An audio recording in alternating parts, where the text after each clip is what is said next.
Hey class of 2019, this is Miss Whittington coming to you from my office. This is my first attempt at videotaping a meeting, so we'll see how this goes.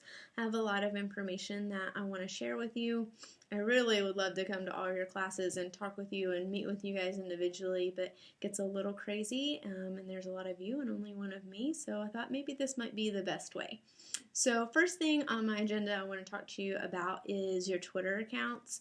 If you have a Twitter, please make sure you're following my Twitter. It's Freshman Raters.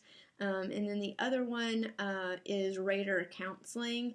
That's for the upperclassmen, but it's still important. All of the dates, like schedule changes, report cards going out, parent meetings, anything like that, I'm going to be able to put on Twitter. So just to keep you guys up to date in the loop, that's the best, most up-to-date way to get information. I want you guys to look at the counseling website is the other thing I want to talk to you about. It's at chsraters.com. You can click on counseling.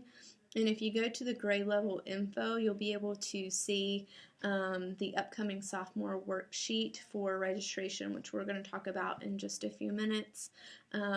Also, it's good to get familiar with that counseling website. As you become upperclassmen, you are going to be using that a lot for your scholarships and your transcripts, and so it's just good to get familiar with that.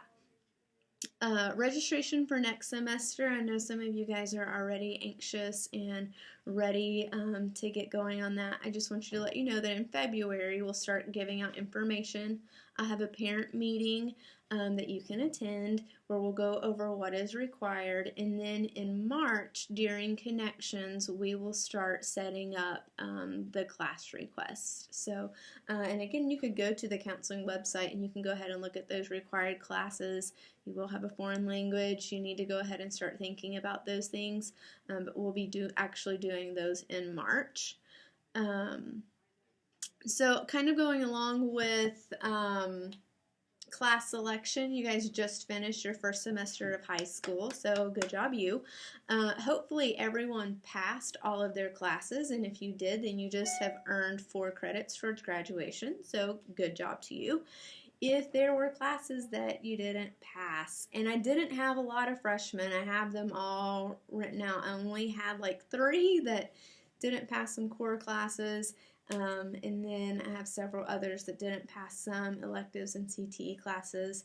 You need to know, guys, that you need these credits to graduate, and so we do have tutoring on Mondays from 3 to 5 in the library for math. And on Thursdays, it's for ELA. It's also in the library, 3 to 5. Bring your homework. Bring what you're struggling with. Like, you're responsible for your education now. If you failed a class and it was a core class, you'll be hearing from Miss Hall. Because you have to do it. You have to make it up. You'll be in credit recovery. If it wasn't a core class, you'll have to either retake that class, or we'll talk about those specific situations. But I think that it's important for you guys to know that TLC was always considered the alternative school. Bad kids went there if they got in trouble for behavior. It's no longer TLC, it's the Denning Center.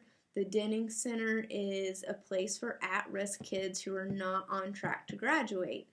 So if you start off your freshman year by not earning your 8 credits, you're already behind in graduating. If you didn't pass your classes just this semester, you're already behind. And I think at Christmas time, we sent 25 sophomores over to the Denning Center because they were too far behind to graduate. And once you go to the Denning Center, you don't graduate from Cleveland High School, and you have to wear khakis, and you have to wear polos, and you have to wear a belt, and it's not fun. So just want to take this opportunity before some of our freshmen get too far behind, that you understand the importance of passing and earning your credits. Not about passing class, but you need to earn your credit in order to graduate. And if you don't, there are consequences. That we're not just going to give you a diploma. We're just not going to pass you on to the next grade. That's just not the way it works at the high school. So, if you have questions about that specifically, if you're really worried about where you're at, you can always come to my office and we'll talk about it. Attendance policy. Attendance policy is different here at Cleveland High School than it is at Cleveland Middle School. So, I made this little handy dandy sheet for us. I think that's backwards to you. Or is it backwards to me? I don't know. 3 tardies equals 1 unexcused absences. So tardies not only will get you detentions, but it also equals 1 unexcused absence. When you have 5 unexcused absences, you'll get a letter home that tells your parents, hey, warning, just so you know, we're in trouble here. At 7 unexcused absences, you get a $50 fine. I don't know about you, but I can think of a lot of other things I would rather spend $50 on than a court fine. And then 9 unexcused absences or more, you're going to campus court, and that can eventually lead to juvenile court. So make sure, just rule of thumb, if you are not at school, you need to have a doctor's note or you need to have a parent note. Today, January 6th, Miranda wasn't feeling good. Please excuse her from school. You have 5 of those. Those are called parent notes. So make sure you're using those. You turn them into the front office, and Miss Strokes, she's like a little basket on her desk. You turn in your notes there. You have 3 days from the time that you're absent to turn those notes in. If it's past 3 days, she's not going to accept them. And that's a different policy than what you had at the middle school. So make sure that you're abiding by that policy. It's in your student handbook. It's on our website. I don't think that some of you guys read that or know that it's different. So I want to keep you out of trouble as much as possible. Some of you I've already met with. And then as I was meeting with students, I thought maybe everybody needs to know this information. So attendance policy, the next thing that we need to talk about is the ACT. I know you guys are just freshmen and you feel like college is a long way away, but it's not. The ACT, I asked a senior the other day in the other counseling office, what's something that you wish that you knew in 9th grade? And he said, I wish I had more information about the ACT. The ACT is your college entrance exam. Generally, you take them your junior year of high school. The more times you take it, the more likely your score is to increase. When your score increases, that means you're eligible for more scholarship money. That's more money that you have earned that your parents don't have to pay for, that you don't have to take out student loans for. So it's January of your freshman year. I would like to see at least 30 of you guys taking your ACT for the first time 1 year from now. When you're a sophomore coming in for your second semester, you need to seriously be looking at starting your taking your ACT for the first time. In the counseling office, every year we get a huge box of practice tests, and they're completely free. You can come by anytime. I have them sitting on a table right now outside of my desk. You can have those. You can come by and grab one. Next year when you're sophomore, we're going to get another package of those. And again, you can come in and get them. They are on Twitter. I think it's ACT Student. They'll send out reminders. The test is $40, but when you're looking at thousands of dollars in scholarship money, it is definitely worth the investment. And you're getting money just for using your brain, which is pretty amazing.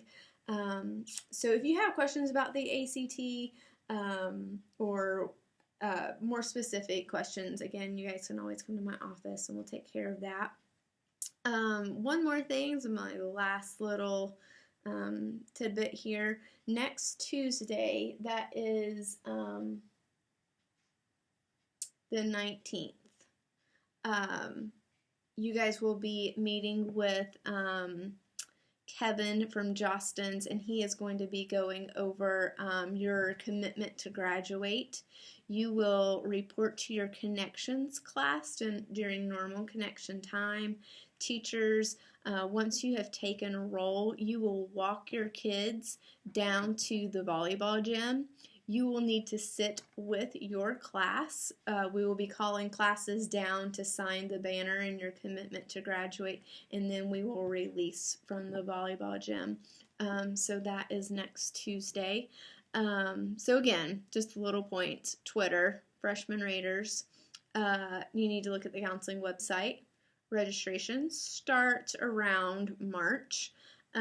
Warning to those students who did not pass classes last semester. We'll talk about that later. The attendance policy, rule of thumb, if you're not here, you need a note, either a doctor's note or a parent note. ACT, you need to start looking at that, start preparing. You can already start studying for that. Free booklets are in the counseling office. Next Tuesday's our commitment to graduate banner. I can't believe we're already halfway through the year. It's going to fly by. I'm excited. I hope that you guys are having a good time. I hope that you're learning a lot and making new friends. Just remember to work hard, get smart, and be extremely nice. See you later.